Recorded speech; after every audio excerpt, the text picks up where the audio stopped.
With the college basketball season over a month in, it's time for another NBA mock draft. As expected, guys have come out of nowhere and flew up the draft boards. On the other hand though, guys have dropped from top picks to off the board completely, and prospects have maintained their spots on the mock draft. It's about time we update the draft board because there have been some changes. A quick disclaimer on how I'm selecting the order for this draft. In the last mock draft, on the top right hand corner of the video, I got a lot of requests to make the order more realistic. So with that, I'll use tankathon.com, no sponsorship, to randomize the order and will give me 14 teams at 14 different spots based on how everything is going right now. What's going on, Bucket fam? BucketMedia back with another video, and today I'm putting out my 2023 NBA Mock Draft 2.0 edition. If you have any video suggestions or requests, please drop a comment so I can put it on the list and create it. If you enjoy this video, please subscribe. It is by far the best way to support this channel and ensure you don't miss out on any great basketball content like this. Also, like the video and comment on who you think will come out of nowhere and be a lottery pick this year, or who you think I missed in this mock draft. Also, let me know on how often I should drop these mock drafts. With that being said, let's dive straight into the video.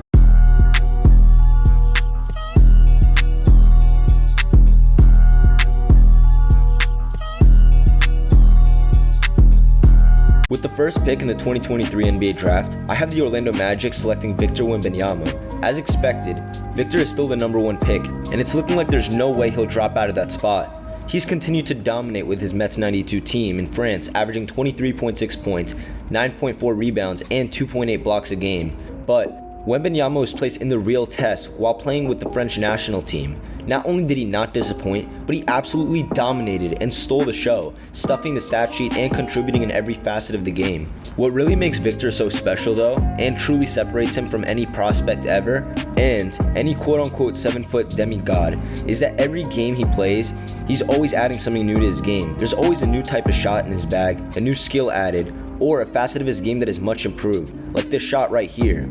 I've never seen this before. I don't think we've ever seen a prospect like this ever before, and as long as Victor could stay healthy and use his skills on the NBA level, the sky is actually the limit for him. With the second pick in the 2023 NBA Draft, I have the Charlotte Hornets selecting Scoot Henderson of the G League Ignite. Similar to Victor, Scoot has consistently been dominating at the pro stage. Scoot arguably has been playing the toughest competition out of any prospect in this draft and has been averaging 21.2 points, 4.5 rebounds, and 5.8 assists per game at just 18 years old. As time goes on, it seems as Scoot is getting more and more comfortable with the NBA game and is asserting his dominance each game. In Scoot's past 10 games, he's been averaging close to 25 points a game, but Scoot hasn't played in any action for the past month, dealing with multiple injuries, being a concussion and a nose injury which has sidelined him. Despite that, his performances this season thus far have been amazing, and he's a lock in my eyes to be the top 2 selected. With the third pick in the 2023 NBA Draft, I have the Oklahoma City Thunder selecting Amen Thompson of the Overtime Elite League. Amen has been continuing to show his flashes of massive upside this season, not only athletically, but also as a lead guard. In fact, compared to the last mock draft, which I'll link on the top right hand corner of the video, Amen looks even more capable of being a point guard than ever before. Thompson has been putting up great numbers in OTE, averaging 16.9 points, 5.6 rebounds, and 5.8 assists per game.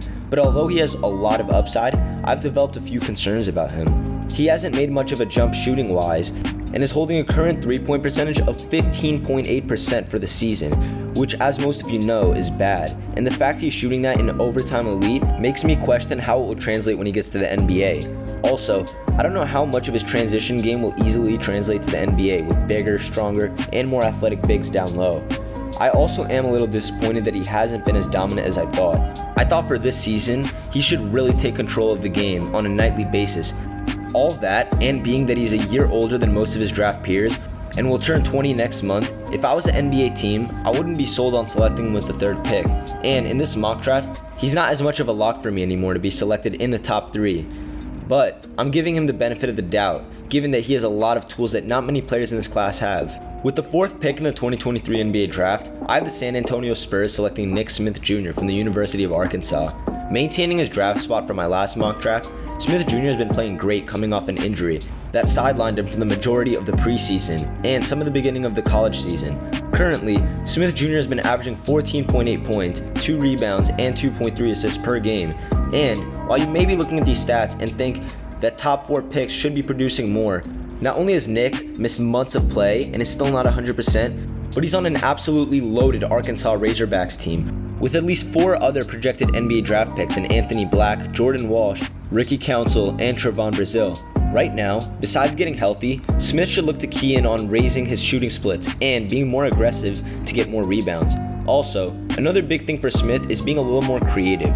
While he has shown us that he has nice touch at the basket and can finish with a variety of floaters, I'd like to see him expand his arsenal of finishes, especially when he gets to the NBA, and opposing defenses will guard him in various ways. While Nick was very close to being the number 3 pick in this mock draft, a lot of strong performances leading up to March Madness, along with a multitude of great performances in March, is what ultimately could push Smith Jr. up to the top 3 of my mock draft. With the 5th pick in the 2023 NBA draft, I have the Detroit Pistons selecting Brandon Miller from Alabama University. Brandon Miller has been absolutely torching college basketball from the minute he has hit the floor, and almost every red flag or concern I had about him coming into this season is pretty much non-existent.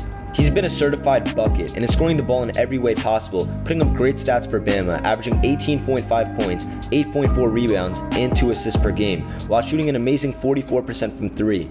Being that he's a 6'10 wing with a strong frame, this is very impressive. He just came off a performance against Gonzaga where he nearly dropped 40 points and displayed his full scoring package. Miller is able to score using pull-ups, shots, step backs, and catch and shoot threes.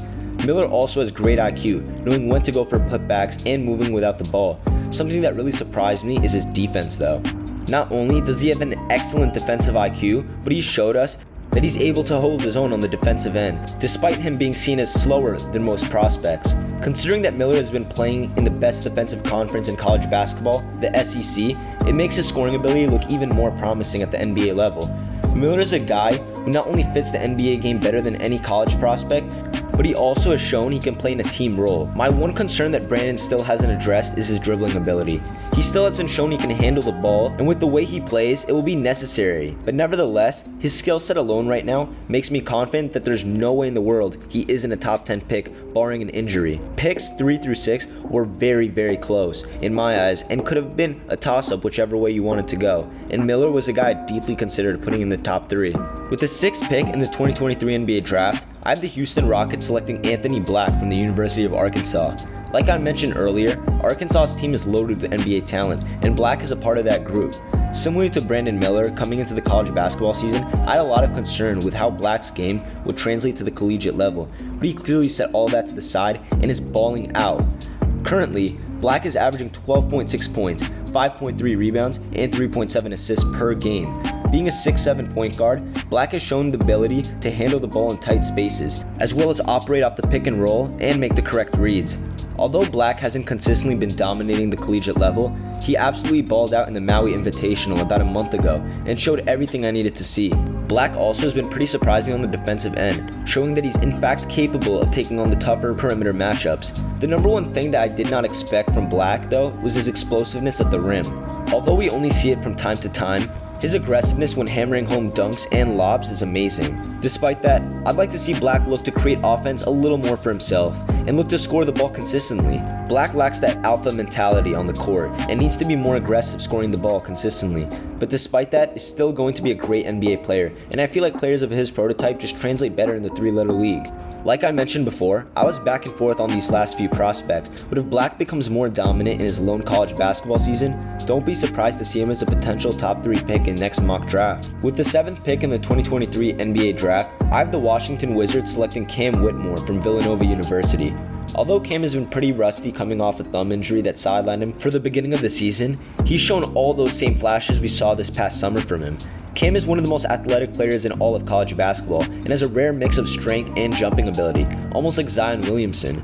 He's great in transition and attacking the basket in the half court and can finish above the rim and below the rim. Cam is currently averaging 15.3 points and 5.7 rebounds a game, including a dominant performance against Penn, where he dropped 21 points and showed his NBA potential. What's been pretty surprising about Whitmore this season though is his shot-making ability. Currently, Cam is shooting 36% from 3 and is displaying not only that he can hit the catch and shoot threes consistently, but he can also create shots off the dribble for himself.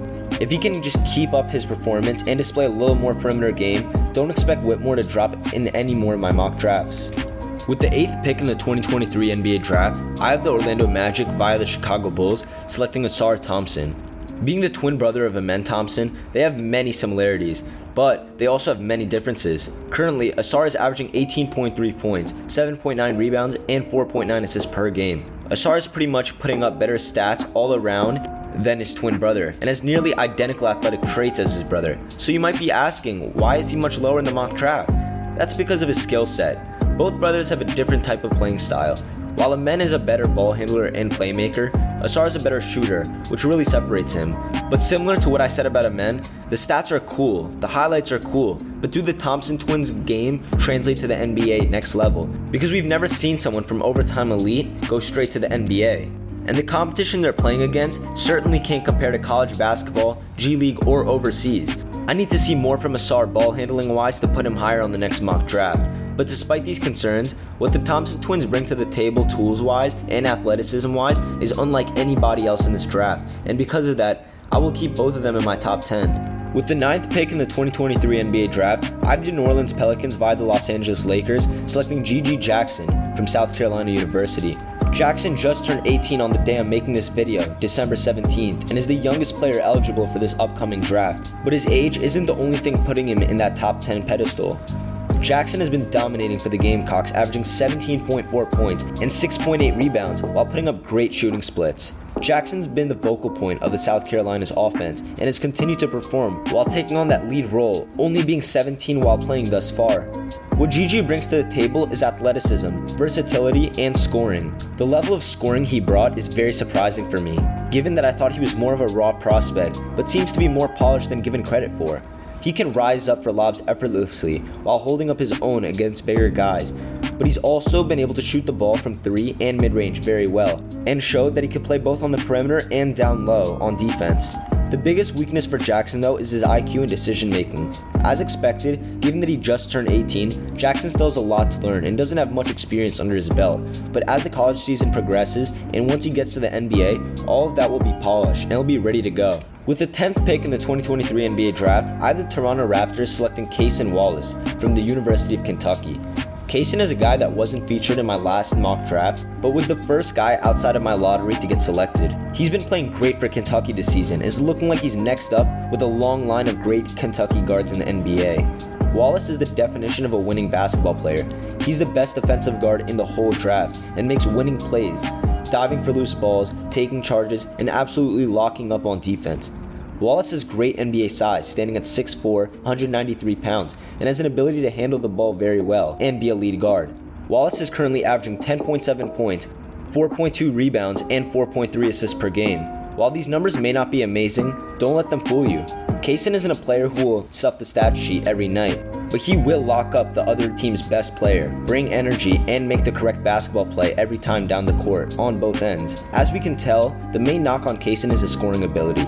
He isn't the most creative scorer or flashiest, but he gets his buckets simple and is efficient with it.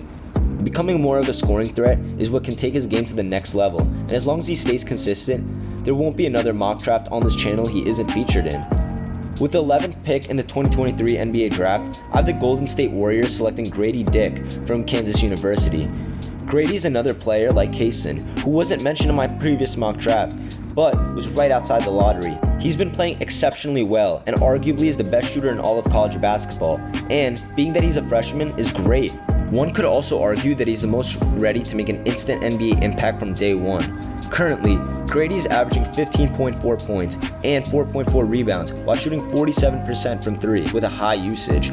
Grady also has shown that he can attack the basket and rise over defenders for dunks or just finish around the rim. Being that he's 6'9" with a good shot and other scoring options makes him almost the perfect prototypical NBA prospect. He must improve on his defense though, because that's the one thing that's challenging him this season. If he can improve on that end of the court and show at the next level he can play defense, there won't be one NBA team in the whole league who wouldn't love to have him. With the 12th pick in the 2023 NBA draft, I have the Utah Jazz via the Minnesota Timberwolves selecting Keontae George from Baylor University. If there's one word that could describe Keontae's game 6 months ago before he stepped foot on a college campus, it's bucket. If there's one word that could describe Keontae's game right now, it's bucket. Moral of the story is George has been an absolute bucket, averaging 15.7 points, 4.4 rebounds, and 4.2 assists per game. Keontae's body is new and improved from last high school season, and he's moving a lot better than he did a year ago. Keyonte can score on all 3 levels consistently and has the ability to make tough shots off the dribble. Playing at Baylor, there's no better college that suits his game and lets him showcase his ability to score the basketball, and he's lived up to all the hype so far. On top of that, he's a much better defender and playmaker than I expected coming into this season, and hasn't shown much struggle on either end. Keyonte also is taking on a bigger ball handling role than I thought he would this year, and has been exceeding my expectations in that department. The biggest thing for Keyonte though is his efficiency. Given his skill set and shot selection, obviously he might not be as efficient as a guy like Cason Wallace, who takes simple shots, but that's just a part of what you get from Keyonte George and what makes him special. But at times, it can hurt the team. There really hasn't been any reason, as far as his game goes, as to why I dropped him in this mock draft a couple spots compared to the last one. It more has to do with other players just ascending past him and being better NBA prospects. But nevertheless, he's looking like he's going to bring plenty of scoring to wherever he lands on draft night. With the 13th pick in the 2023 NBA draft, I have the Atlanta Hawks selecting Terquavion Smith from NC State University. As expected up to this point, Smith has made a big improvement statistically from last year, and him being a projected first-round pick last draft, he has now rose up, and I expect him to be selected somewhere near the end of the lottery. Currently, Terquavion is averaging a great 18.3 points, 3.8 rebounds, and 5.5 assists per game, while having great shooting splits. Smith has an excellent NBA height as a lead guard, being 6'4". Terquavion is a very flashy player and is electric going downhill, and can rise up or finish below the rim in a multitude of flashy ways. Smith is also a lights-out shooter and can fill it up both off the dribble, creating space, and off the catch. He's also a dog on the defensive end and brings energy each play.